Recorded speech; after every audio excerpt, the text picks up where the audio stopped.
Hello and welcome to Waffly Bollox, the wrestling podcast that couldn't go much more than a minute in the ring with Brody King either. I'm Sarah, aka Awfully Waffly, and my co-host is MJ, aka WrestleTrash. Hiya! Hiya, you're right. Hiya. Yeah, not so bad. It's always funny saying hiya when we've just been chatting for like 40 minutes. Just ruin the magic. We've just materialised. Just immediately started recording. We didn't exist before we hit record. We were in our box. That's true, actually. Yeah. Schrodinger's podcast. Well, it's been another week. Stuff's happened. Once again, it has been a week. I'm sorry to let you know, people. Time has continued to pass. We're all 1 week older. Time passed and something happened. Full stop. The end. See you next week. Bye. Bye. Love you. Bye. So, what has happened this week? I think I've missed a lot of news, but so Hiromu has left New Japan. He has, yeah. That, I mean, in some ways it's surprising, in some ways it's not. Because I know New Japan fans, God bless you, they have a tendency to get really angry when people leave and go to another wrestling company, and it's like, and blaming it on the other wrestling companies, and it isn't their fault. It's New Japan's fault. New Japan are not, the management there is shit. It's shit. And they work people into the ground for far lower than what they should be getting paid. And this is the thing, like, because we know AEW in America has brought up the sort of average wage, you know, for wrestlers at the very least on TV, but I would also say to a certain extent with the indies as well. It's because it's sort of like increased the pay a bit. I'm thinking like, well, has that, it is sort of, can you include New Japan in that as well, in that equation? Because it's like, you can stay at New Japan and get far underpaid the going rate and get worked into the ground, you know, because as we've said many a times, Kenny was broken when he turned up at AEW. Yeah, he was. Because New Japan put him in the ground. So, yes, I get that it's horrible when you guys leave. Like, that sucks, and I have every sympathy for that. But the reason why it's happening isn't the other wrestling companies. It's New Japan. It's New Japan and their policies and the way they treat their talent.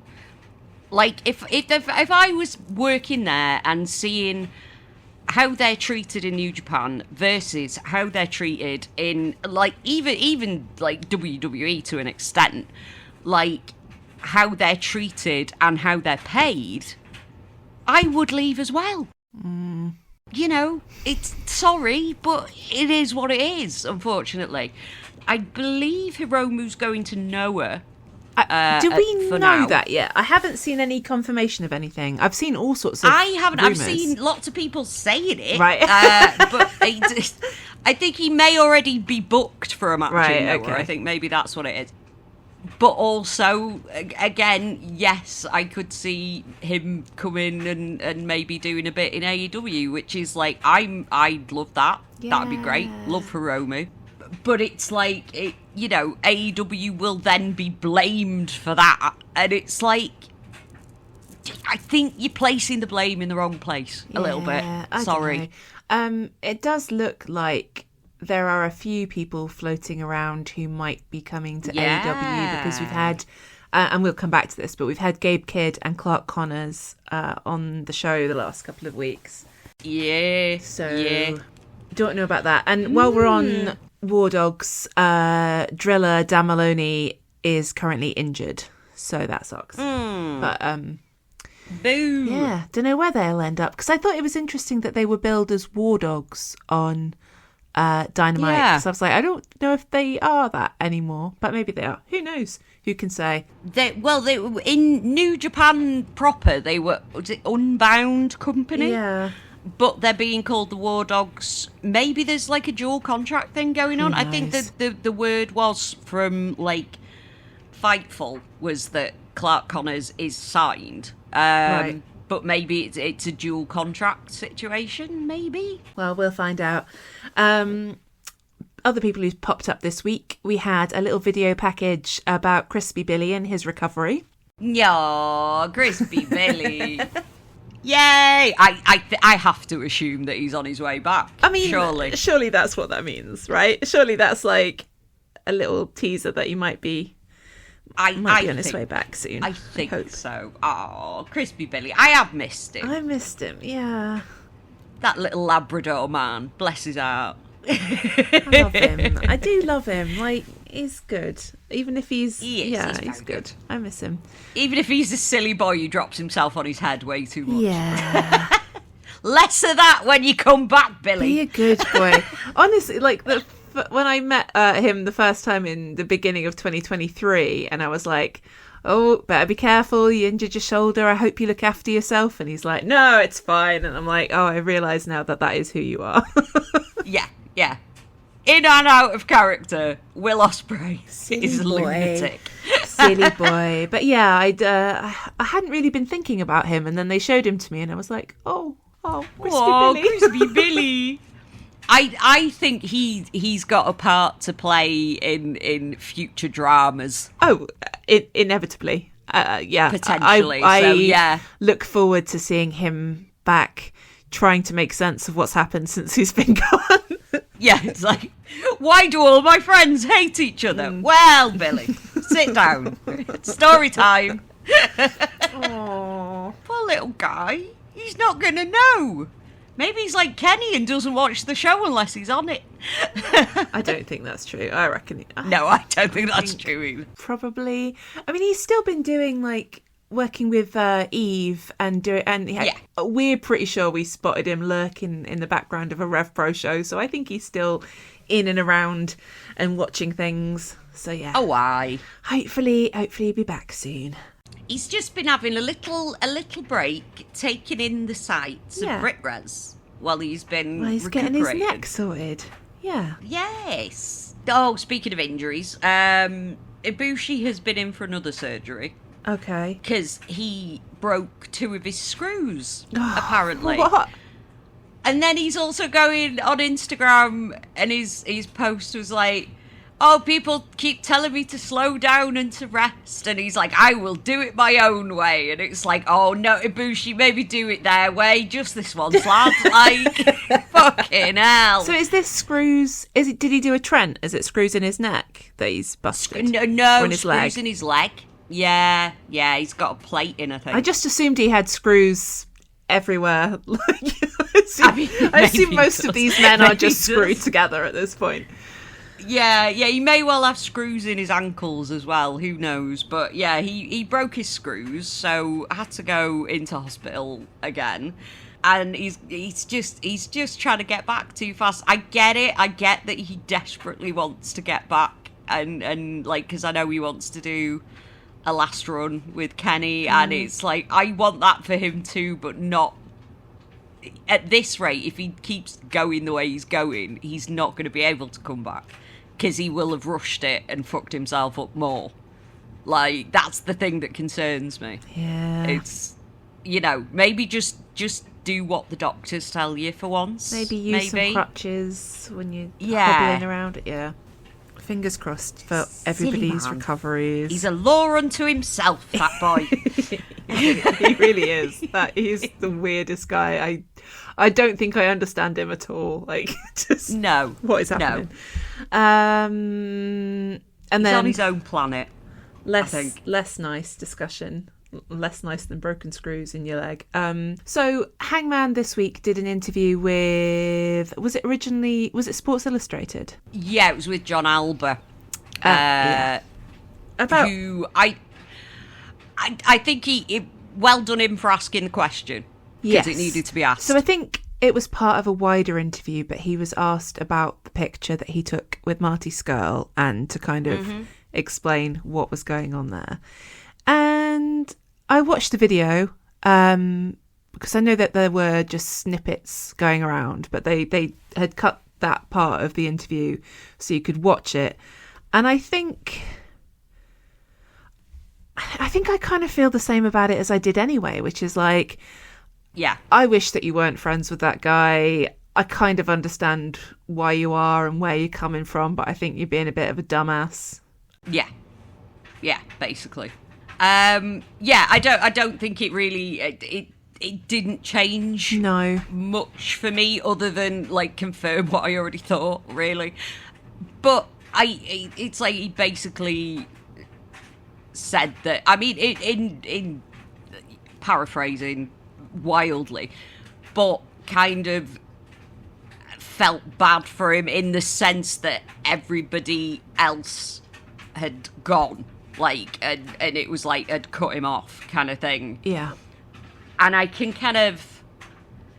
see that point of view to an extent, where it's a case of, well, this person, I've known them for a long time, I don't want them doing something stupid on my conscience, in a way. It's like, and that sounds very self-serving, but it can be. Like, you know what I mean? It's like, I know this person is terrible and has done a horrible, horrible, horrible thing, but also, if they do something stupid to themselves, I would feel guilty about it. You know? Yeah, I mean, I've seen a lot of knee-jerk overreactions, I think. But actually, like, I'm looking at a transcript of some of it, and he says, I completely recognise that what he did, his actions, are abhorrent, disgraceful. They are. There's no excuse. I completely recognise that. I've always thought that, will always think that about his actions. And I guess, as a consequence of his actions, the public has felt strongly about what he did. But then the bit that you said about, he, basically says he had such a backlash. But he did say, I don't want that photo to seem like some kind of endorsement. I have no interest whatsoever in whitewashing what he did, or any interest or intention of rehabilitating his public image. None of that is something that I've been interested in doing, not now and not ever. So no. I get if people are upset by it, and I do get that it is kind of a personal thing as well, because, if you ask any woman, she's probably had an experience with a terrible guy, and probably also had an experience with staying friends with the guy that did it to her, and that fucking hurts. So if that is something that you feel like you don't want to support him, I get it. And I think he gets it. Yeah. I did see some wild takes, like, he endorsed what he did. He definitely refused to condemn it. And it's like, he literally did the opposite. He literally condemned it. So, yeah. Just to be clear. But, yeah, I mean, it's also the kind of... I can sort of see where he's coming from. For me, personally, that would... If someone I knew did that, that would be... a line I would draw and be like, no, fuck off. Yeah, same. But I can sort of, in some ways, I can see the logic of his thinking. But he also, I mean, they did say, John Alba did say, have you reconsidered that relationship, that friendship? And he was like, yeah.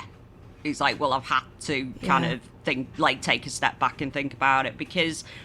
It was like I was saying when the news broke initially. Because in the interview he said that the photo wasn't meant to be public.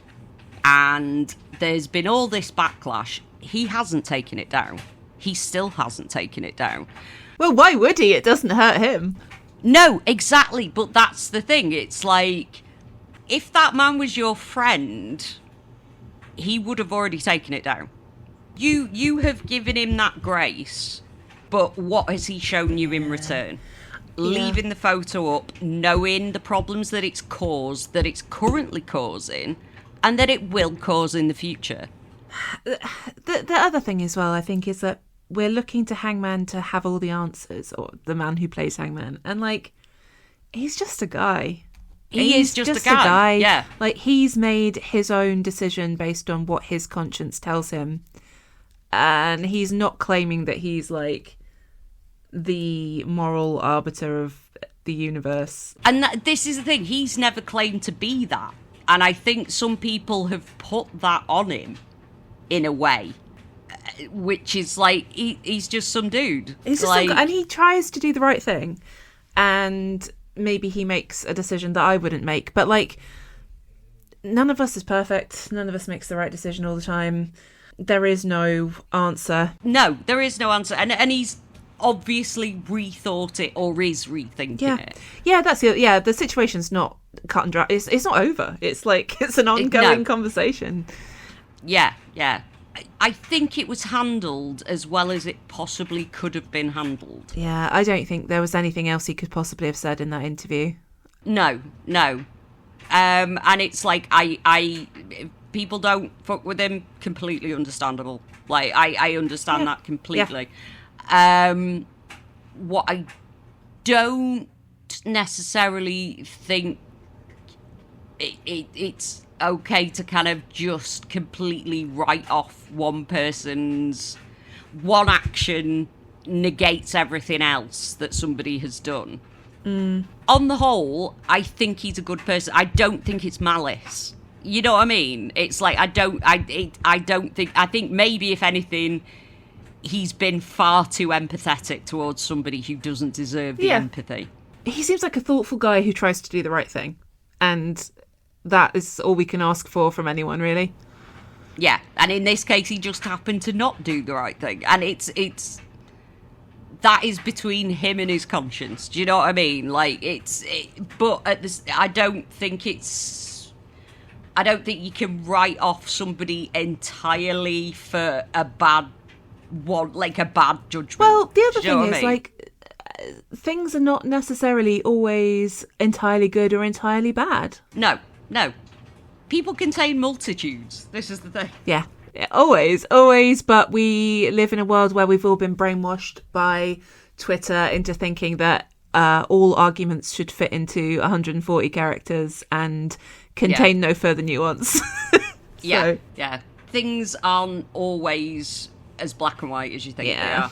I like I say, for me, it would be a black and white issue, because if someone I know did that, it would be just immediate, no, fuck off forever. Yeah. But not everyone is like that. And the thing is, with blokes as well, especially, and their mates. Yeah, unfortunately. Like, especially, like, when there's a group of men who are friends, it's like, it's very rare that somebody will get cast out completely. Unfortunately, yes. Especially because, it'll be like your mate of 10 years saying, oh, don't listen to her, she's nuts. And you're like, well, I know my friend, I don't know this person, I'm going to stand by my friend. And that's how shit goes. And it is often, terrible. It is terrible, yeah. Let's talk about the wrestling. Hey! Let's talk about the men's title picture, because last week we fully distracted ourselves, got confused, didn't understand what was going on, didn't even dig into it. We didn't. It was just relationship drama between Kenny Hangman and Swerve. That's all we care about. We just meandered over in that direction. Who cares about rankings when there's, like, psychosexual drama going on? Like, for real. Exactly. World titles, who gives a fuck? Yeah. So now we have had an extra week, we have some extra clarity, and we know now that the top two contenders for the men's world title will fight each other at Grand Slam Australia on Valentine's Day. Yeah. Which is kind of what we thought. It is what we thought. Oh my God, it's on Valentine's Day, and they deprived me. Right? I know. But Fuming. Just because the two of them are not having the match doesn't mean that there won't be something going on. So last week we had not fully understood the various paths the various different men had to take. So last week on Dynamite, Andrade beat Swerve, and that earned him a match against Kenny on this week's Dynamite. So this week Andrade fought Kenny. He continues to be extremely divorced and to take ringside photographs with beautiful young women. I'm not even touching the fucking ringside news of it all. I also don't really. Ringside news of it all? Sorry, I'm going to make you talk about it because I have no idea what you're talking about. They posted, like, AEW has hired sex workers to be on TV because some of those girls had an OnlyFans or something. Like, so? Whatever, mate, move on. Who doesn't at this point? Fucking hell. So, yeah, I don't care about that. No, fuck that. I don't think I'm still not on the Andrade train, and I want to be, but I'm not. He's fine. I have no beef with him. I just have not locked in yet, I guess. I think he's funny. He amuses me. And he's obviously incredible in the ring, obviously. But yeah, I'm not quite there yet, and now I'm mad at him. Yeah. So the end of this match was a load of fuckery where Don Callis came down to the ring to throw the fluorescent screwdriver to Andrade. The fucking fluorescent screwdriver. The screwdriver of glowing yellow fluorescentness. But Swerve was like, hell no, not on my watch, and came out to intercept the screwdriver. But unfortunately, him showing up distracted the referee long enough for Andrade to hit Kenny with a low blow and win the match anyway. So Andrade won, and as an added bonus, Kenny is also very angry with Swerve for, in his eyes, causing that to happen. Yes, and I'm mad at Swerve for causing that. No, I don't think, because he would have got screwdrivered otherwise. He's on thin ice with me. That's Swervington. He tried to do the right thing. He's not going to do the right thing. I think maybe if he hadn't have been so antagonistic, the second Kenny came back, then maybe Kenny would have not thought that he was trying to fuck him over. You know, it's like as soon as he came in, he did the jealous girlfriend act. So, you know. These men, if only they would speak honestly to one another about their feelings. Honestly. We wouldn't be in this pickle, but we are. But we are watching a wrestling show, and generally most of the problems and the rivalries that start would be solved by these men having a conversation. Yeah. So, I mean, that men not having conversations is the whole premise of wrestling. They should just call it that. Emotionally constipated wrestling. Yeah.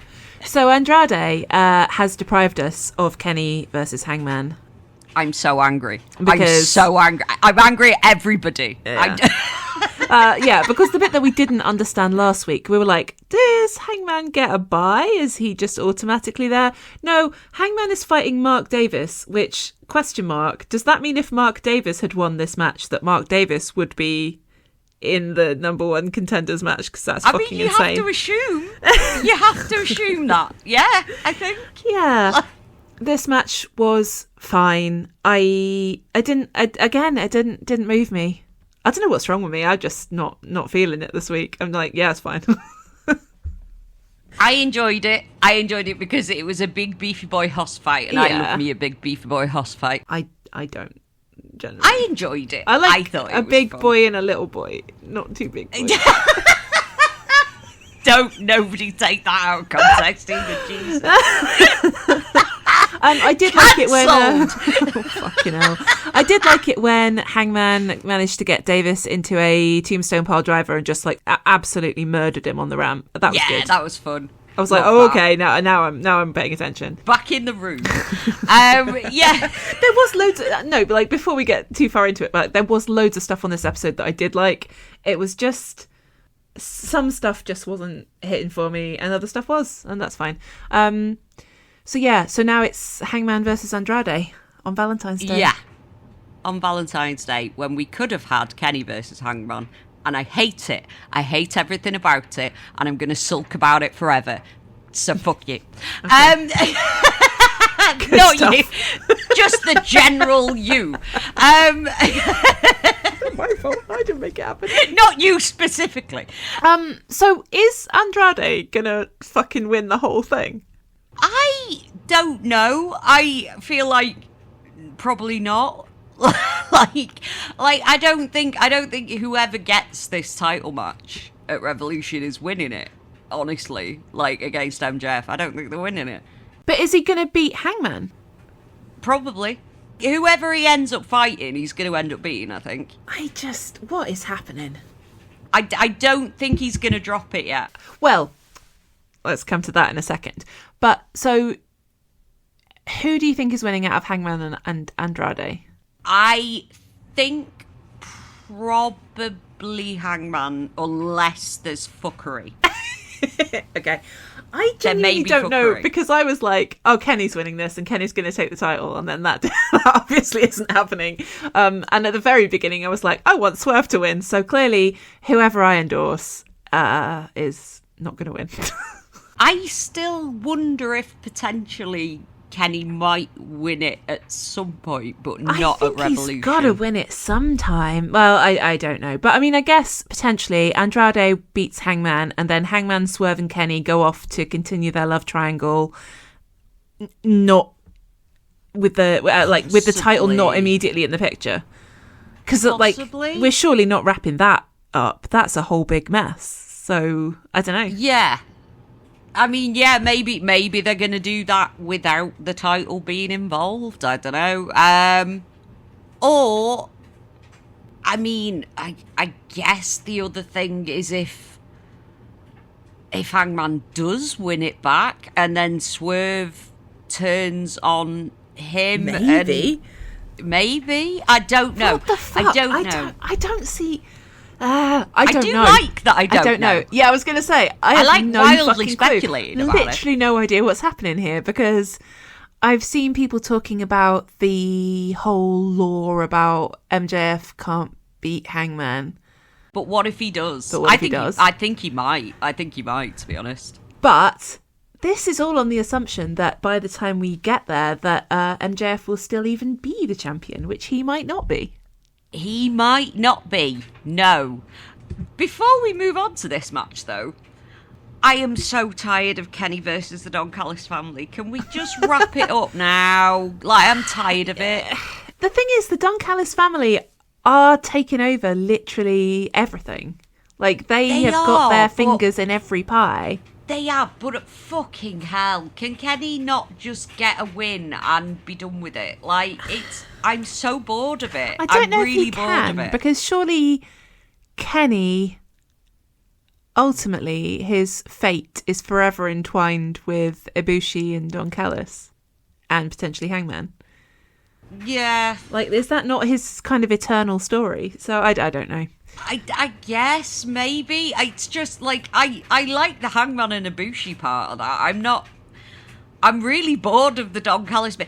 This shit has been going on since before All In 2023. The fallout's lasting way too fucking long. I'm just because I obviously love Kenny, really like the Don Callis family, love what they're doing. But I am just so tired of everything coming back to Kenny versus Don. I'm really bored of it. Because it just ends up being the same thing every time. I see your point. It's always they murder Kenny. Ha ha ha, we got away with it again. It's oh God. This is way too anime coded for me. I think this is what it is, because I'm not a big anime watcher at all.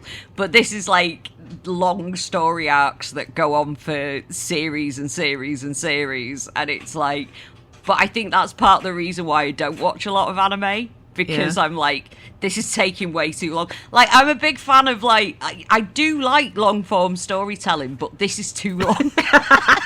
But wrap it up now, lads. But yeah, it's come on, tapping me watch.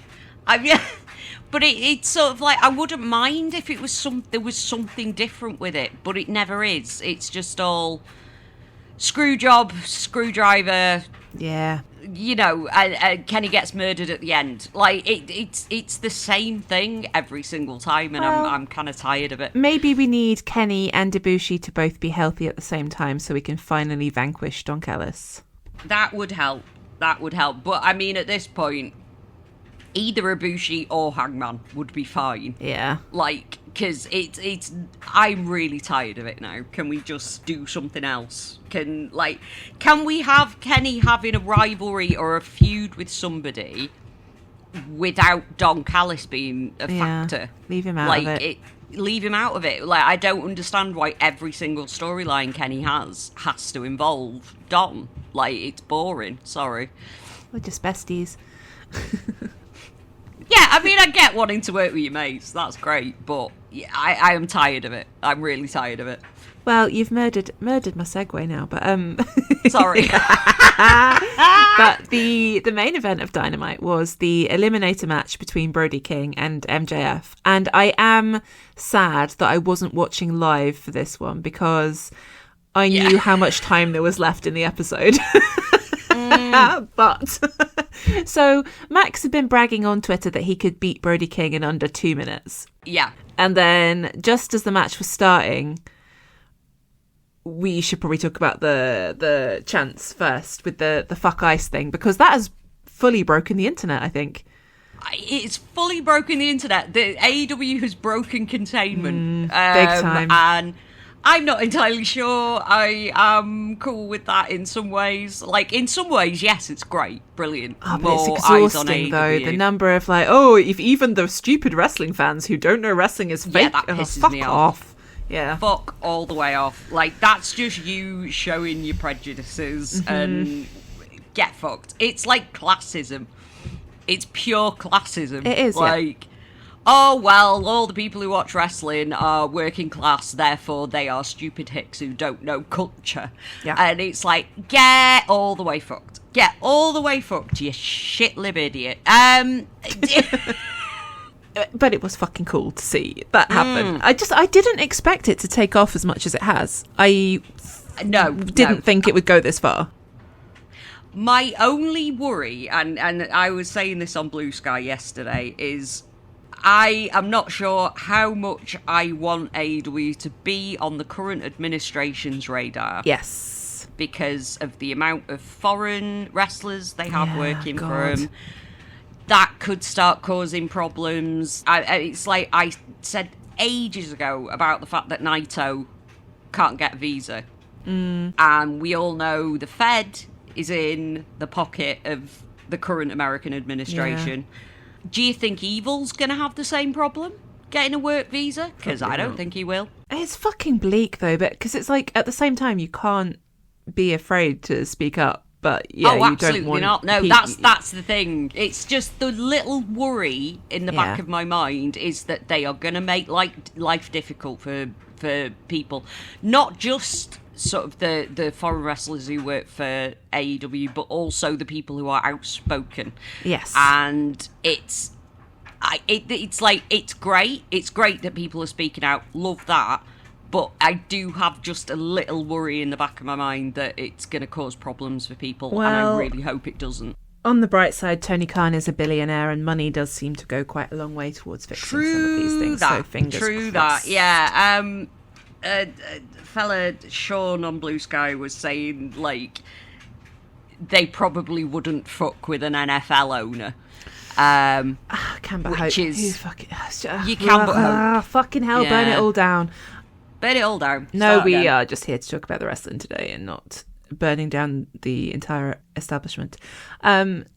So, although we could, I think they should. I think people know our position on this at the moment. Once the match actually did start, Hangman's music hit, and MJF immediately got distracted and went outside of the ring to yell at Hangman, which gave Brody the perfect opportunity to stick his arm around MJF's neck and hang him over the ropes. And just instantly choked him out. Like, the physical comedy that MJF was doing here was so good. So just 10 out of 10, no notes. Yeah, no, he's doing good shit. I also enjoyed the little look to camera at the chants as well. Well, that was I couldn't funny. interpret that look. I truly couldn't tell what was going on in his head. I was like, is this... I don't know. I mean, God knows what was going through his head at that moment. Probably thinking, like, is this going to end up fucking everywhere? But yeah. Yeah. I mean, my read on it was a little bit of the guy who plays MJF peeking out from the character. Yeah. In the sense that I'm the heel, so I can't say I agree with them, but you heard them. Yeah. So, that was the read I got from it anyway. Yeah. I hope so. And it was very funny. It was a very Jim from The Office face to camera. Oh, I mean, it was an extremely good face to camera, but yeah, I was just like, I don't know what this means. But then, yeah, Brody dragged him into the ring, did a cannonball on him, did a gonzo bomb on him, fully just murdered him, pinned him, and it was all over in under 2 minutes. And I just thought, that's so fucking good. I was just full of glee. I just thought, that's so beautiful. Lovely what bit a wonderful of business, thing. wasn't it? Yeah. Just delightful. I was... Because the start of the match, I, like, glanced at the clock and it was, like, 3:05 in the morning. And I'm like, fucking hell, they're starting this match in the overrun. What's going on? And then it all unfolded. I was like, oh, that's why it was in the overrun. But, yeah, beautiful. Fucking love that. Because it's, like, the last couple of eliminators we've had, it's rare that people win an eliminator. On AEW anyway. I think the most recent eliminator win on Ring of Honor, I think it was Shelwa against... Oh, I fucking haven't seen that yet. I need to. I like Shelwa. Yeah, it was Shelwa and Lee Moriarty, and Shelwa won the thing. All titles, then we got another eliminator win on this show. But yeah, we'll come back to that. Oh, yes, we did. We did, actually, yeah. Yeah. So now it will also be MJF versus Brody at Grand Slam Australia. Love that. Love that. I mean, I'm absolutely not expecting them to put the belt on Brody King, but it'd be fucking fun if they did. It would be so fucking fun if they did. It would be so fun if they did. I don't think they're gonna, but I would enjoy it very much if they. But it must be tempting to be like, and what would happen if we did? Yeah. And I bet that's the thing. I bet that has crossed their minds as well. Like they've thought, maybe. It would be fun. It would be fun. I would like it. I would have no complaints. But also, at the minute, I have no complaints if MJF wins. Really. I fully expect him to, and then it's probably going to be Andrade, and I'm going to be going, I didn't care about this, and then they'll make me care, because that's how wrestling often works. Yeah. I'm really not sure, you know. I mean, I could see either one of them winning it. Like, I can see good reasons for each of them to win it. I have fucking no idea what's going to happen. I would like for the title to do a bit of ping-ponging, but I always want that because I just love chaos, and we very rarely do that. So, like, the bit of my brain that's like, well, I expect this is what will happen versus this is what I would like to happen. But like you said, I also don't really know. I don't. It could be anything. Could be anything. They could put the belt on Brody. I mean, that's the thing. We could all be completely wrong about everything. And Andrade beats Hangman, Brody beats MJF, and we get Andrade and Brody feuded over the... Why not? Like, it's one of those things where you're like, well, yeah, it could happen because so many of these guys could be a convincing champion. It's not like there's like one person who could be the champion and one person who could be a challenger. No. It's like, it got them coming out of our ears, like... Could be any of them. It would be believable if they... I would believe, you know, completely that if they did that, I wouldn't... I'd pop for it. I mean, it's like I wouldn't... I couldn't even be mad about that. Like, just throw a fucking curveball. It was like, I've been saying, like, oh, if MJF holds the title until All In, that makes everything really predictable. Tony Khan said, fuck you. Yeah, Tony Khan went, fuck me specifically. But yeah, so yeah, fuck shit up. Like, fuck it up. Who knows? I like that we have had this bit of doubt where we're like, yeah, but what if Bandido took it? But what if what if it's Kenny? What if it's Hangman? What if it's Andrade? What if it's Brody? Like, I don't know. And that's good. Good. Do this. I like it. It is good. We want that. Having much more fun than when I just thought, oh, God, it's just predictable. I mean, even if it does end up being MJF all the way, at least we won't have been sitting here going, well, yeah, we're bored. Yeah, because it's like each time there's a match, it's like, realistically, I could see this going any fucking way. But that's the thing. Your main event, sort of the people that are in the title picture at the minute, they're all so fucking strong.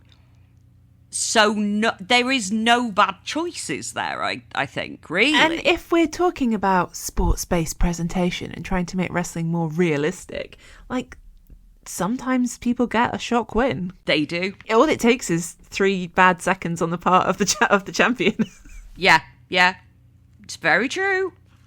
It's very true. You get people, like, it's like in, like, football or soccer for the Americans. You know, sometimes you get, like, in a tournament or whatever, you will get this team that's in, like, Division 3 come in and beat a team that's at the top of the Premiership.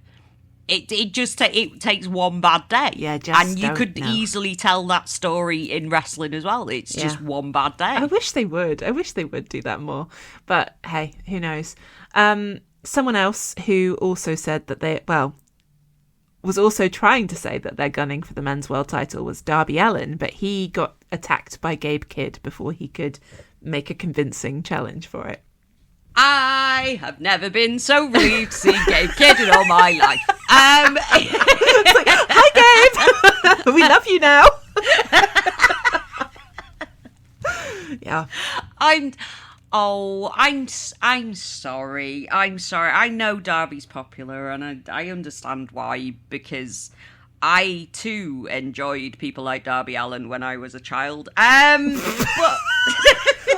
you just apologised and made it worse. Well done. Sorry, I'm horrible. I'm sorry for offending you because I don't like your guy, but you are a child. Fucking hell. They're going to be so cancelled. Look, listen, I grew up watching Jackass, so it's like Darby's whole bit is a bit old hat to me, unfortunately. Yeah, I mean, so Darby had a match against Clark Connors on Collision, and then on Dynamite, Gabe and Clark Connors together kidnapped Darby and shoved him in the boot of the truck and drove him out into the desert and put him in a body bag. But, like, my partner was going, the thing is with Darby, like, I just think he's having fun. Like, I don't think this is doing anything to hurt him. I think he loves it. Not. It's like, yeah. The worst thing they did to him was keep him cramped up, because he's got a bad back, Annie, at the minute. Oh, Keeping him cramped up in the boot of a car. That's probably the worst of it. Like, the rest of it, get him to dick about in the desert and get dragged around in a body bag. He's like, whee! He's like, this is me. This is what I do. I was going to watch Fear and Loathing in Las Vegas because I feel like Clark Connors was in full-on cosplay. Mm-hmm. But I'm not familiar enough with that film. Yes, he absolutely fucking was. Yeah. Amazing. Yeah. I don't know him well enough. I think people like him. He seems fine. So again, good. It's like, yeah, sure, you can come here if you want, and I'll be a fan if you do something fun, I guess. Have you seen the clip with Wheel-san? No, I saw someone say that Thekla and Clark Connors had brought their child Wheel to the show, and for a second, literally for the first second that I read it, I was like, they called their child Wheel, and then I was like, oh no, I know what you're talking about. I'm with you. But for a second, I was like, that's a weird name. Yeah, Wheel-san. Clark interfered in a Stardom match on Tekla's behalf. Right. With a wheel, and it's Wheel-san. Right. And there was a really funny clip of Clark chucking Wheel at somebody who was against the turnbuckle, but the person got out of the way and the wheel bounced off the turnbuckle and hit him in the head and knocked him out. Which dear. Was that intentional? Brilliant. I mean... No, yeah, obviously it was like, yeah, it was a bit, but okay. It was extremely funny, and I enjoyed it. And I'm like, you're a silly goose. I like that. Is fun. Connors. Have you seen the film Rubber or Robert? No, I keep meaning to watch it. It's come up a couple of times. I think like when I had Shudder to watch Dragula, it came up, and I was like, I must watch that before I get rid of Shudder, and I didn't. Please do, because I feel like it is relevant to this storyline with the wheel. Right. Okay. It is about a homicidal tyre called Robert. It's like an absurdist comedy horror. It's brilliant. I would like it if I thought that they were referencing that. That would bring me joy. I mean, I wouldn't put it past them, to be honest. Because some people know the references. They're very good. I think Clark Connors is silly goose, and I always think that the more silly geese, the better. Yeah, we like silly geese. We like them. That's good. So, Don Callis is back. He's come back. Don't get rid of him. Oh, no. Not again. See, this is the thing. Outside of the stuff he's doing with Kenny, like, I'm fine with Don. It's fine. Yeah, so we had a match with the Death Riders, Danny, Pac and Mox versus the Don Callis family, Takeshita, Josh Alexander and El Clone. And obviously the story is driving us to this Mox versus Takeshita match for the belt that Mox has, which is the Continental. It's too many belts. Yeah. But for me, like, I was just like, Pac versus Clone is everything. That's what I want. I want to see that. Can we have that as a full singles match, please? Yes, please. Because, they just, little flippy guys who do cool flippy shit. Yeah, yes. They both have this incredible way of moving, which is absolutely no wasted motion, like, really deliberate, weird, like, so in control of every movement, even when you think that shouldn't be physically possible, that watching them together was like magic. But that's what I want. Yeah, more of that, please. Yeah, please. I mean, if they're gonna run Mox to Takeshita, I think we need Pac versus El Clon 1-on-1. I'm so happy about El Clon being here. El Clone, Clone, or whatever they're just calling him on commentary now. There's a few people where I'm like, how do I shorten this? It's like with Clark Connors. Do I say Connors? Do I say Clark? Don't know. I don't know. Yeah, because it's weird, isn't it? Because it's like, you don't call Hangman Adam. It's like Hanger or Haggy or just Hangman. say Hangman. Yeah. Yeah. Orange Cassidy as well. You can't say Orange. That's weird. But yeah, El Clone is a delight. And I think we talked about him last week, so we shouldn't bang on about it. But he just does weird shit, and it's great. Yeah, love it. He's great. I am so glad that they do. I mean, I'm sad that Hologram ended up getting injured, I'm so glad they brought Clone in. Like it's like a fun storyline when he gets back. But I'm enjoying the work he's doing now. I'm sort of disappointed that they didn't play up like everyone thinking that Clone was Hologram. Because that would have been fun. I know he has a different body and tattoos, but yeah, that's the thing. I think that's why they didn't do it, because you would have to put them both in tops. Yeah, and Hologram came in without a top on, so if they all of a sudden put a top on Hologram, it'd be weird. So it's they like, do it though. Pac didn't used to have a top on, and now he has a top on quite often. It'd have to be like a full-on long sleeve, like one of those compression jerseys or something, wouldn't it? Just like a jumper at all times. He just has to be wearing a floppy jumper. Like a thingy, mohair. Yeah, I'm here for like it. Fluffy hologram in a mohair jumper. Yeah, brilliant. See, why don't you talk to us about fashion choices, Tony Khan? This is why. Tony Khan's like, when I speak to you, it will be through my lawyers. So another thing that I fully fucked up. I don't know what I was doing last week. Listen, I saw Marina Shafir pull Orange Cassidy's hair and all other thoughts went out the window. Last week, there was news that AEW had trademarked the phrase Brawling Birds. That sounds rubbish. But then we saw a couple of vignettes last week featuring Alex Windsor and Jamie Hayter. Actually, I think one was Collision last Saturday, where they decided to be a tag team. Because why not? And thing is, Brawling Birds, I can totally see those two coming up with that name themselves as well. Like, I think it sounds rubbish when you think about an American saying it, and then you put it in like one of their mouths, and you're like, yeah, that's fine, actually. Yeah. If you get we need to have Nigel on commentary at all times. Yeah, absolutely. Whenever they have matches, we need an idol on commentary. And also, it is nice that a lot of the tag teams in the women's tag division were just kind of shoved together out of nowhere. So it's been kind of nice that they've done these little vignettes of them deciding to team up. It's sort of nice. Yeah. No, I like the sort of going the approach of like there is a reason for them to be together. Yeah. Because that was the thing. Alex had teamed up with Riho. Which was a bit random. That was a bit random. And also teamed up with Yuka on Ring of Honor as well. And I don't actually, because we haven't seen Riho for a bit, I wonder if Riho's gone back to Japan. Yeah, maybe. It would have been nice if they'd actually made a thing of that, of her sort of auditioning tag partners, but we will retcon that to be what that was. Yeah. I think that's the thing with Riho, she kind of comes and goes, so it's like you can't, I don't know if you can really put her in long-term things, I guess. Yeah. That just put she was like a candle in the wind. Unreliable. Quote in my head.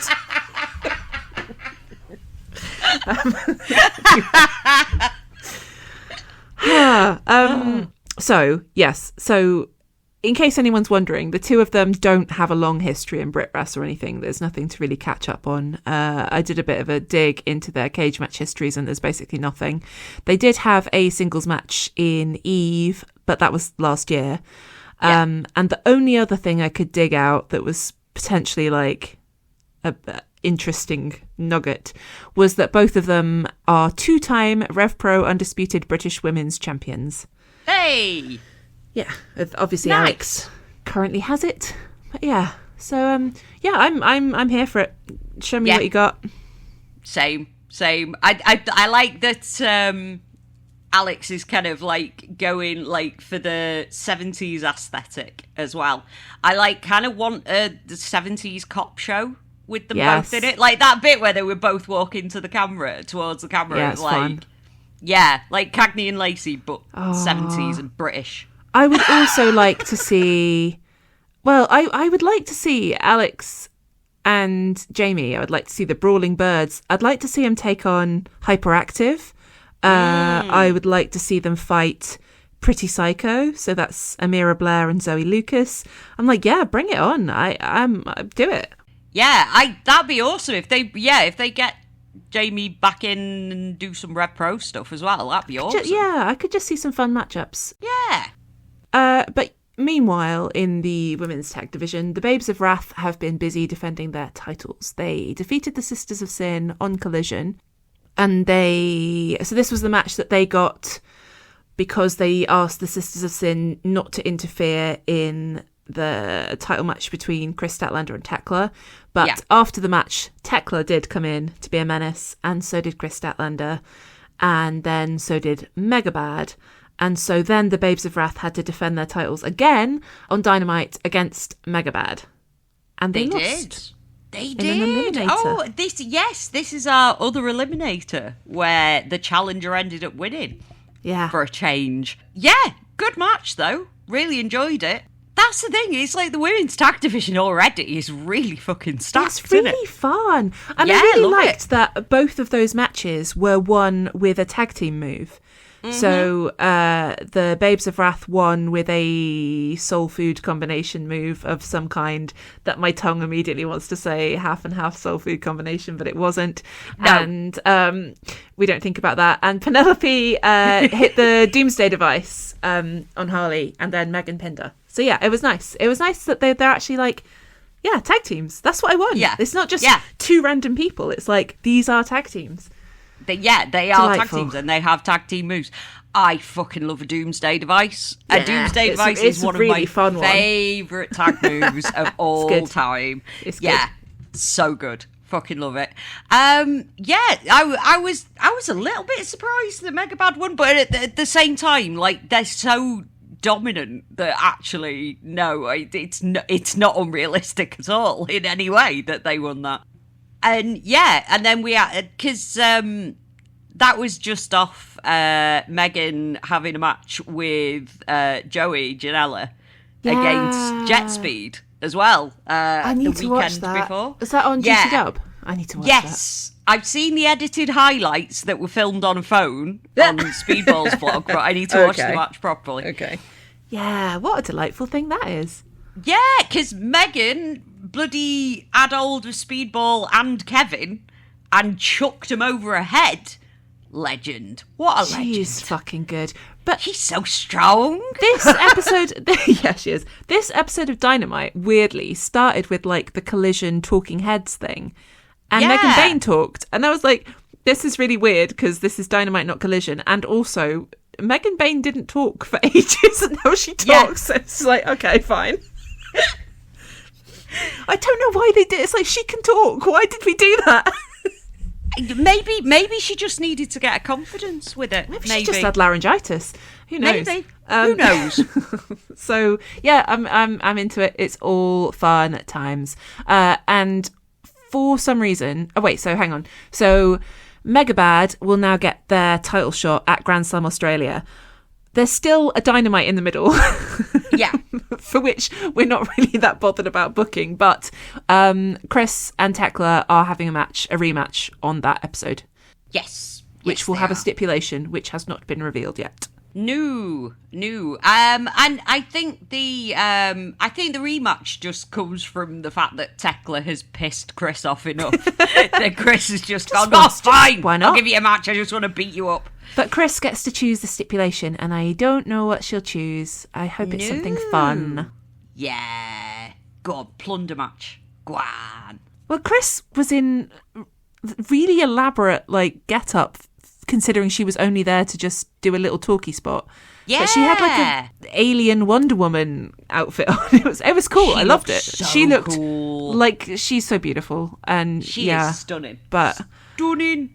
I don't know. I hope it's. I don't know. I'd like there to be an alien stipulation. I don't know how it would work, but it'd be fun. Yeah, I'm not sure how you would do an alien stipulation. No, bring the gimmick in. It'd be fun. Yeah, somehow. I don't know how you do it, but yeah, no idea. But why not? And then, oh god, this episode of Dynamite, particularly, it felt so like stuffed with stuff. Like by the time I got to the match where Ricochet fought Jack Perry for the national championship, I was fully like, I have had too much sugar. This is too much. My brain is going bzzz, like this is a lot and it's still going and there's still more to come and what is happening to me? Like, not even in a complaints way, but just in a like, why is there so what's happening? Have you been at that fancy crate of imported Monster? I mean, I have, but that wasn't. Well. But you see, so things that I thought I liked Jack's little braids in his hair. And I liked it when he jumped off the side of the ramp like an absolute lunatic. I love Jack jumping off things. Love Jack. He always looks fun. Both Jack Perry and Ricochet are both guys I really, really enjoy, where they're not like the top of my list. Like if you said, name a match that you want to see right now, I probably wouldn't come up with either of them. But every time I see them, I'm like, they're amazing and I love them. Yeah. Sometimes I think if you don't see someone for a couple of weeks, you forget. Yeah. And then you see him wrestle and you're like, oh my God, yeah, I love this guy. Very, very easy to forget. And extra more cherries on the top. We got Gates of Agony came out to interfere. And then the Young Bucks came out to interfere. And yay! I was just like, what? Tony Khan, you're feeding me all of that chocolate cake again. And I am that horrible child eating the whole chocolate cake. So now, on Collision, this weekend, we will have the Gates of Agony versus the Young Bucks. Fucking delightful. Nice. Love that. On Collision. Bucks on Collision. Who'd have thunk I know. It? Love this it. This can't be the first time they've been on Collision. No, it isn't. But it must be one of like 5 times ever. They did turn up at that one. Do you remember the one where the Punk fans got really mad at him because it was like the first show they'd been on after he got fired? And then they were just doing laps around the ring, and it was really funny. Yes. And obviously, the Punk fans took that personally. It's not about you. We don't care about you. We just happy that for some reason everyone feel so relieved now. Can't think why. Got the poo zoomies. Honestly. Got poophoria. So next week on Dynamite, there's going to be a 3-way tag match with whoever wins out of the Gates of Agony and the Young Bucks and the Rascalz, plus a mystery team. Ooh. Who do we think the mystery team is? Like, is it going to be a Ring of Honor team? Is it going to be fucking Hiromu and someone? Like, I don't know I don't know. That's the thing. I feel like it could be somebody new because they're keeping it secret. Worst case scenario, probably it's the Hurt Syndicate coming back. But Bobby's injured, isn't he? Bobby's injured. Yeah. Why have you made me think of worst case scenarios? Because the worst case senorio, you know, that's where my brain goes. It's not the Hurt time. Syndicate, though, is it? What's the worst case scenario? Who have we been like? Oh, it's really nice that they haven't shown up again yet. Oh God, that could be anyone. Well, there is that. I'm a hater. That could be anyone. Who I'm hinting at is Cope and Christian. Oh, yeah, it might be. Yeah, it might be that. But on the upside, that means we're probably safe from FTR versus the Young Bucks, if that's the case. Well, it could be true. I mean, maybe Dustin's feeling so good after his neck surgery that he and Greg have decided to team back up after Greg's mysterious arm injury, and best friends will come back. But I won't hold my breath on that one. That would be the best possible case scenario. Possible case scenario. Yeah, or it's Sunshine Machine, or it's CPF. It's just fantasy booking all of the RevPro tag teams into this match, and we're going to be hyperactive. Actually, that hyperactive would be a dream. But I think now you said, what's the worst case scenario? Hurt Syndicate. I think it could be Cope and Christian. I think it could be. Fuck. Yeah. I don't want that. I hate it when I don't want things. Okay, well, whatever. Whoever wins this presumably goes on to Grand Slam to fight FTR. And speaking of how unsafe we are from FTR matches, like, you literally can't escape, because last week on RevPro, the Young Guns had a match against Lycos Gym where the stipulation was if Lycos Gym lost, then they could never again challenge for the tag titles, which is part of this whole storyline with Liam Slater. But anyway, nonetheless, the Young Guns won, and I was just idly thinking, haven't the Young Guns still got their Wish trophies from the Trios Grand Prix last year? I don't think they've cashed in their trophies.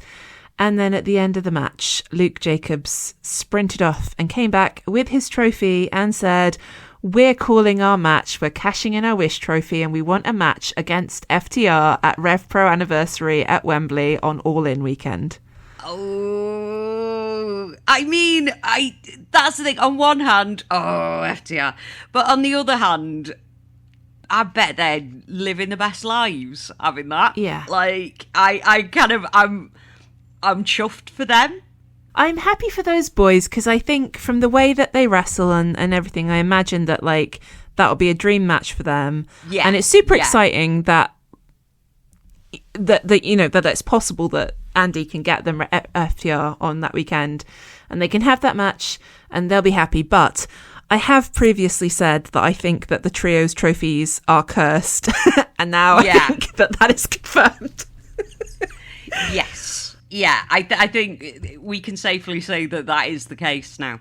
Does this mean, though, that if the Young Guns lose, I guess they could make it not a title match, or potentially they won't have the titles by Wembley. I mean, that's the end of August. I suppose, yeah. It is a long way away, isn't it? Yeah. Yeah. I mean, there was part of me that's like, I guess that just means that they're not losing the titles until God knows when. But I'm like, well, they don't have to have the titles. They could still have their dream match. Yeah. They could have the match regardless. So yeah. We shall see. We could be looking at FTR versus the Young Guns and FTR versus the Young Bucks that weekend. They just hate young people.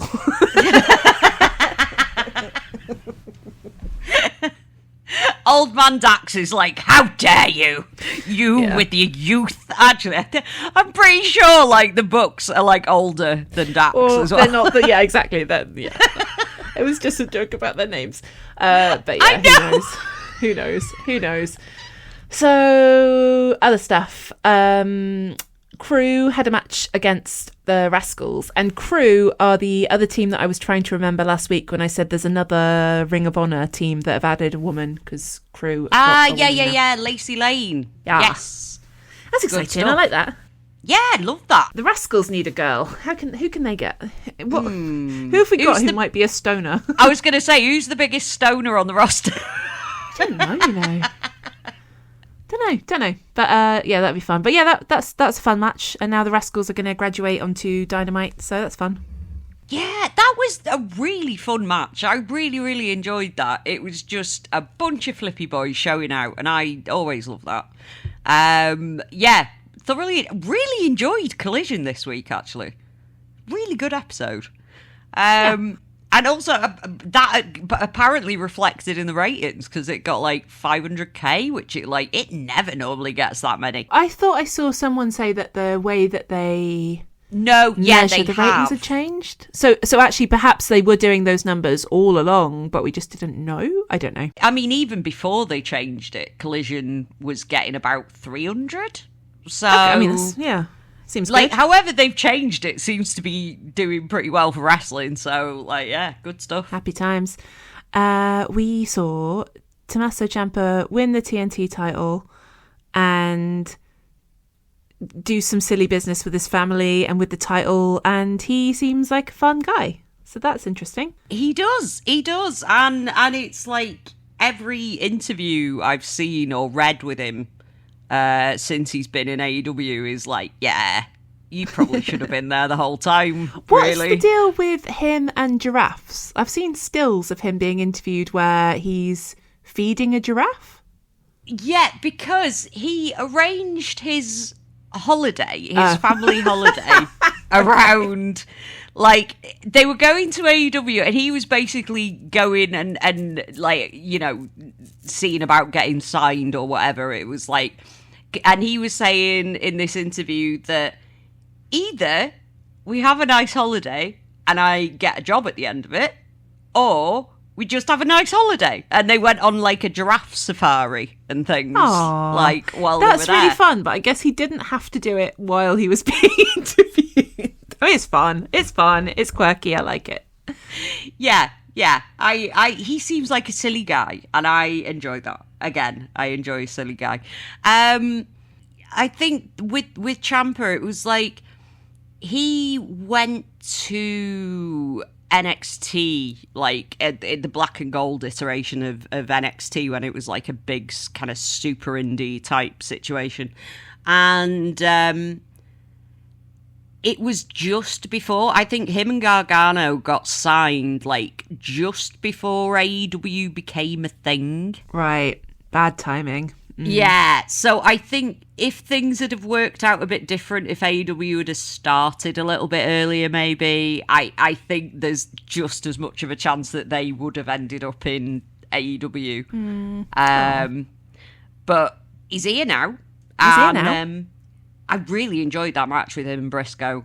Really fucking good match. Like, there were so many fun spots. Like, there was the bit where Ciampa was on the table and then he was sort of like with his arms up, and then he turned around and Briscoe nailed him with a froggy bow through a table.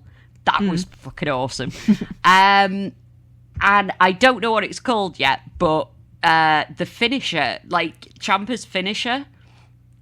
Oh, no, I don't even know if it's a finisher, but he did it twice. He did it once on the mat, and then he did it once off the turnbuckle, and it looked absolutely fucking brutal. And yeah, it was so good. It was so good. I really, really enjoyed it. That knee does at the end as well, with like when he pulls his knee pad down. I know that's an Adam Cole thing, but it's like it looked. Oh, bless him. But that looks so fucking brutal. And it was like, and I loved that, there was sportsmanship at the end of things. It was really nice. And he's continuing the open challenge to the point where I think he has a 3-way defense against Roddy and Claudio. Yeah, I was going to say I thought it was Claudio, but that seems wrong. Yeah, wild. That's wild. That's like, are you okay? Like that seems like a lot of punishment to put yourself through in one match. Truly does. But hey, he's not here to fuck around. He's not here to fuck spiders. Indeed. So there's that. And then what else? So Eddie and Ortiz have challenged GYV to a parking lot match for some reason. Don't know how I feel about that. Because they be beef. Well, you have trauma connected to parking lot brawls. So deep trauma. So much trauma. Yeah. It was like a while ago when we did a thing and you said parking lot brawl, like parking lot brawl. It's how my guy died. You feel very attacked by parking lot brawl. Yeah. But I am really excited. It was like their match and then he died. And finally for the Just Misc section, Okada fought Adam Priest on Collision because why not? Why not? Why not, Mike? There doesn't seem to be much of a plan for like the title in Okada. Okada's obviously in this story with Takeshita and Kyle Fletcher, but I'm not sure what the point of this was. Why not? Okada is just doing things in the meantime while we're waiting for like Mox versus Takeshita. Yeah. I think. Just doing things. Just doing things. Keep him busy. Yeah, I think maybe that's what we're waiting for is fair enough. Late for the Mox Takeshita match to be over, and then Okada and Takeshita can take things back up again. That parking lot brawl though. Sorry, not to re-traumatise you at all. Just to go back to that, it's Eddie and Ortiz against GYV, but also Big Bill and Brian Keith are in that match. Oh, I didn't understand how they fitted into it. I think I just had some kind of mental block on them. I was just like, no. Yeah, no, they're in the match, and the Rascalz are in the match. Because Eddie interrupted their interview, and they called him Uncle Eddie, and then they took him off to the parking lot for his medicine. I see. Right, it all becomes clear. Okay, well, sure. I wish my guys would come back. Okay, well, I do need to go to my happy place. And luckily, I saved my happy place for last because we had Toni Storm and Orange Cassidy in action on both Collision and on Dynamite this week. So basically soft launched intergender wrestling for real. Yeah. Delightful. Why the fuck not? Why didn't they do it sooner? Yeah, love it. So Orange Cassidy seems to have new graphics, but a bit boring. Like previously it was kind of in his handwriting and now it just seems to be in a font. Bring back the writing. Yeah. Bring back the writing. Don't know what that's about. But Toni Storm came out in a denim like romper and that was amazing. Yeah, she looked amazing in the double denim. No complaints there. No, never any complaints about Toni Storm ever. I really like how they do their entrance as well with Orange Cassidy like coming out by himself. His one single firework goes off and then he just sort of stands there looking around until she comes out. And then the second firework goes off when she comes out. Oh, I love them. They're perfect. So on Collision, they fought Ladybird Monroe and Gino Medina, and it was an in-action match. It was fun though, because like it's just lots of like silliness and dancing and hip attacks, and men can get a bum in the face too, so that's fun. Hey. It's an equal opportunities bum. It is. But the purpose of these two segments really is that at the end of it, Yuta and Marina Shafir attacked, and Yuta got a microphone and was being a horrible little demon while Marina was holding OC down and saying that he was going to get a rare interview with Orange Cassidy. But Orange Cassidy said he couldn't hear what he was saying through that garbage hair. So Yuta went and got some scissors from a medical kit and he was going to cut Orange Cassidy's hair. I was shrieking when this was happening. I was just dying at garbage hair. And the way Yuta went, garbage hair, how dare you? Yuta's so good right now. Like, he's so funny. Everyone boos him so loudly and chants, fuck Yuta. And he just gets on the microphone and talks with complete confidence. And I'm like, you're really good. I don't think we appreciate you enough. No, I don't either. We don't appreciate him enough. And also, he's so good at playing up to it now. Yeah.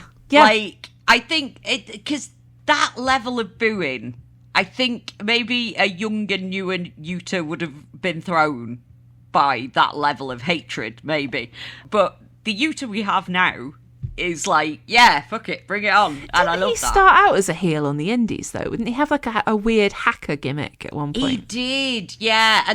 But then he kind of came into AEW via Dark, and he was still like wearing his face mask and stuff, but everyone kind of took to him, and then he got adopted by best friends, so it's, yeah. Bless him. He never really did it until the Death Riders. He wasn't properly doing heel shit. I love it. Well, Toni Storm saved Orange Cassidy from getting his beautiful hair chopped off, and then she challenged Yuta and Marina to a hair versus hair match at Grand Slam and declared, from my mouth to God's ear, one of you bastards is going to be bald. Wonderful. But also terrifying, because we've spent every day since going, well, who's going to get the hair? I'm uncomfortable. I know. I don't know. The thing is, someone put out a picture, didn't they? They like photoshopped bald heads on all four of them. And it's like yeah, but it's not going to look like that, though. It's like they're not going to be full eggheads. Like, they might be. Nobody like, well, unless they've got no hair to begin with, they're not going to have like a shiny bald pate. Like, I could actually, thinking about like, because he would still have a bit of fuzz, I think OC wouldn't look that bad. I think he'd look alright. I hated it. I don't he looked like Steve Oram. I didn't like it. I don't think he'd look as eggy as that. I hated it so much. Well, he concurs, because on Dynamite, Tony and Orange Cassidy fought Jordan Oasis and Brittany Brooks, and they did a really fun bit of do-si-do dancing that moved into a tango. Obviously, then they won, and then Orange Cassidy was on the microphone being like, I don't know if we should have done this. He's like, I like my hair. And it was, like, we know you do, buddy. We all like your hair, Orange. That bit where they were both having a crisis was brilliant. It was funny. Really funny. Tony was like, I'll look disgusting. My hair is my livelihood. I'll look like a boiled egg or an angry penis. Which in the moment I was like, that's very funny. And then I was like, how is a penis what do you mean by an angry penis? I don't know. We can't speculate. No, we probably shouldn't speculate on what that means or what that could entail. But Luther was stood right there. Very funny. Poor bald Luther. Well, they were like, being bald would be the worst thing ever, and he's just standing there. Oh, bless him. Bless him. I fucking love Luther. Out of the Nightmare Collective, Luther was the best get. It's before your time, I think, but God, it was bad. It is. I only know Chaos Project. Yes, and Chaos Projects will have my heart forever. Yeah. Because I love them. The best little guys. But yes, after they had a little collective meltdown about the idea of losing their hair, they concluded that would not happen. And Toni Storm threatened to make Marina look like Mox. That killed me as well. Only the person who gets pinned will get balded. Yes. So it's not, because I initially thought it was going to be the whole team, and I was like, I don't know about this. Yeah, I think, yeah, because if it was the whole team, if it was like both members of the team, there would be more than ample opportunity for one member of the team to run away. I don't think I've ever seen a proper hair versus hair match. Like there was it Ortiz that did it with Chris Jericho? Yes. Yeah, Ortiz did it. I've seen a couple in WWE. I remember Molly Holly had to shave her head. Oh, in TNA as well. Roxy, who I don't believe is wrestling anymore, but Roxy, I think, had to shave her head as well. And then there was the match with Vince McMahon versus Donald Trump. Oh, God. Years and years and years back. Blech. Yeah. No.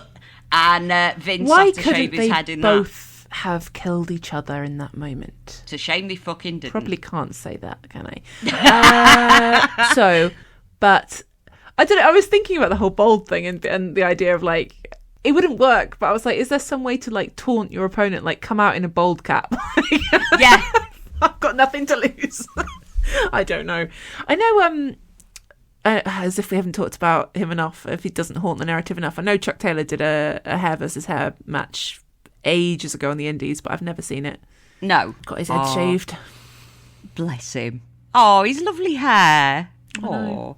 Although I can see in my... I've seen him with really short hair, but never a full shave. But I think he could probably pull that off.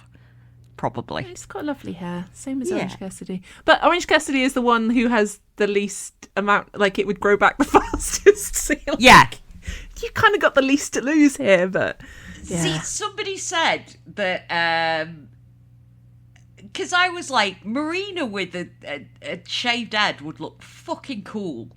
Yeah. Like that would look awesome. I'm like thinking of like Ripley from Aliens. I was going to say 3. I've seen multiple people throwing out either Toni Storm or Marina Shafir with that like Ripley vibe, because Toni could do that as well in like a movies thing.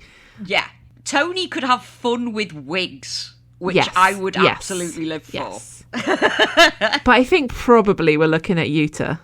Probably, but I don't fucking know, because it seems almost too obvious. It does, but also I'm thinking, because didn't everyone recently go to Yutz's engagement party? I think possibly. So yeah, he's like, I'm not getting married with this hair. Yeah, and I can't say I blame him, to be honest. I would want a fresh haircut as well. And I think maybe it's a case of if he shaves it now, it'll grow out and it'll be at a decent length before he gets married. Yeah, but possibly. That's something it's to fun. look forward to. Fun to speculate. I mean, I'll be delighted if they shave Utes because it'll be very funny. But yeah, like either Marina or Toni, I think, could pull it off as well. Like, yeah, that'd be kind of awesome. Please do not make me have to witness Orange Cassidy in defeat going to push his hair back like how he always does, and just having no hair, because my heart would break. That's upsetting. Yeah, I can't be doing that. We can't do that. No, we'll be having a crisis like they were having this week. You need Luther to come and put a coat over us. I think it would help. I think I would feel better if Luther put a coat over me. Yeah. That's the solution to all problems. Is just have a bald man put a coat on you and go there. No, you made it weird. Not just any story of my life, Just an unknown bold man steps out of the shadows and puts a coat over you. No, I'm all right, thanks. Oh, God. Well, that brings us to our happy times. Do you have a happy thing to offer? Oh, there were so many happy things this week. There were plenty that didn't make me happy, but I'm still mad about it. Can you tell? I'm still mad about it. Valentine's Day. God damn it. I know. Maybe they can still kiss. Maybe. Who knows? Look, we don't ask for much. We don't want much. Yeah, I think I gotta say the fuck ice chance. And the subsequent squash match that followed it was so just good. Delightful. It's perfect. It was so good. Have you seen the Instagram, TikTok, wherever else they've put it, video of Speedball showing Kevin and Hangman the black horsecock t-shirt? I have not. I've only seen one of Speedball on their own. Oh, okay. There's a really fun one where he throws the T-shirts at them and is like, new T-shirt! In fact, we're probably missing that sale right now. We might be. And Hangman's like, I'm already wearing a shirt. I'm not going to wear this shirt. And then once Speedball and Kevin leave, he puts the shirt on like surreptitiously and he's like, it's got a horse. and then it cuts off. And I was like, that's really fun. That's really fun. My other happy thing, I think, was TK Cooper fought Jay Joshua last week at RevPro for the title, and it was just a seriously fucking intense match. It was really good. Nice. I need to watch the show. Is it up now? Yes, should be. Yes. Yeah, you do, because there were some surprises that I haven't even talked about. But it was a hell of a match, and I think Jay might have let a little spoiler slip when he talked to us on the podcast. As he said, did he? Because he was like, I don't think that's going to be the only time that TK and I fight. And I was like, okay. And then the other happy news for me is that the Revolution Rumble has been announced, and it's going to be in Doncaster, which is very exciting because I fucking love a Rumble and I love the Donny Dome. So good fucking times. Are you going to go to that? Oh, fuck yeah. Exciting. I haven't been to a Revolution Rumble, and I love a big Rumble. It's exciting. It is. I do love a Rumble match. Although I hear that the Fed one was kind of boring, but that goes without saying. But that match format, I just really like it. It's a fun. Really good format. I do enjoy sort of when they do it at AEW, but I also really like the casino gauntlet, but that's more of a scramble match, I guess. It is. I prefer a rumble to a scramble. I just like the comedy of people being pushed over the top rope, to be honest. Yeah. And just a big bunch of guys just all in the ring at the same time is always really fun. It's just fun. I like that. Yeah, good times. Love that. Good fucking times. Okay, well, I think that's us for this week. So we will be back with you next Saturday. If you enjoyed this episode, please do rate, review, subscribe, leave comments, tell us you love us on whatever podcast platform you prefer, including if you're listening on YouTube. You can follow us on Blue Sky, Waffly Bollox, Awfully Waffly, and Rascalz. You can email us at wafflybollox@gmail.com, and you can get Silly Graps t-shirts, mugs, hoodies, hockey jerseys from co-feed.com/rascaltrash/shop. Indeed you can. And if you use the code BSkyBaby, you can get 10% off at the checkout. I was going to say something, then I forgot what it was. Never mind. No, I was going to say, actually, I can do a thing where I can put a QR code on the YouTube video. So people can find us elsewhere via the QR code. So I will figure that. I will sort that out. And make sure you put a link to your shop as well on the thing. And tell people to buy their Valentine's present. It's a bit late. Just say, a bit late, and also maybe not that Valentine-y, although it depends what you're into. Yeah. So imagine listening to this podcast. I don't like wrestling. Right. See you next week. Bye. Love you. Bye.